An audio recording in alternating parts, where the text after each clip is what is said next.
And now I'm here sitting at the side of the road. Got a sweatshirt on, but I can't shake the feeling of being ice cold. The stories that I told may have been a little fabricated, but as I stated before, the work you made me do was way more than a chore.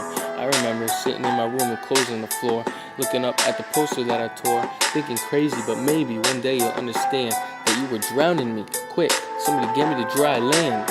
I can never be at peace, even when I was by myself, cause all this self-loathing was bad for my health. I needed something to lift my spirits, so I got a spirit. So now I'm on the side of the road, praying to God, asking Him to hear it. No answer, just what I expected.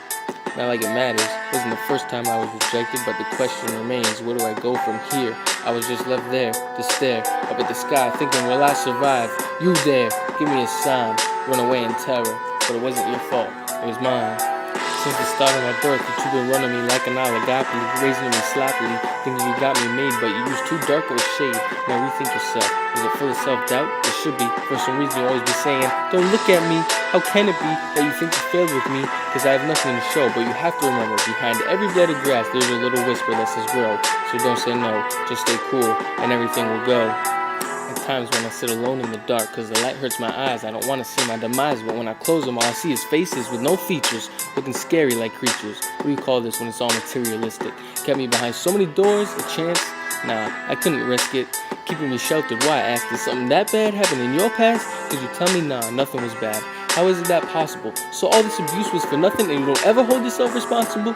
Tell me, how does that make sense? You live the high life, staying at home, never having to pay no rent, so why? How come you take it out on me? When I speak to you, I say it loudly, so that one day I hope it gets through to your skull that you're the most at fault. For once in my life I want to see you so. Just give me that little victory, and this time please no trickery, cause you always tell me never go near it, don't even touch it. What kind of advice is that? It wasn't that I did the opposite, but when I got it, I clutched it. You never would say to me, just be responsible. Believe me, I will not end up in no hospital. Since the start of my birth, you two been running me like an oligopoly, raising me sloppily, thinking you got me made, but you used too dark of a shade.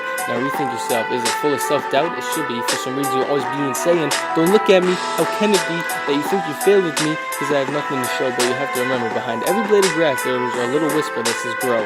So don't say no, just stay on top, and everything will go. To my people, always saying just tell the truth to me, but if I did you would always just freak out. Usually if I told you about where I really was, then I would be hearing the buzz, my phone blowing up. So now I live deep inside my own mind, shunned out the world. Is there a place where I can live with my own kind? Such a place doesn't exist, I know this from experience. It ain't no lost island, nothing appearing in the mist. God damn, you just like a cyst. I know if I popped you, it would hurt the both of us, and I would lose everything, even the little amount of trust. But enough of that, now I'm back to the present. A guy opens up his car door, and at first I was hesitant. Was it a regret? I can't say, I don't know yet. I can probably tell you in some later days, but not today. After all, I'm still going for the ride. My earlier life taught me not to cry, so I'm in it full force this time. After all, God never gave me a sign.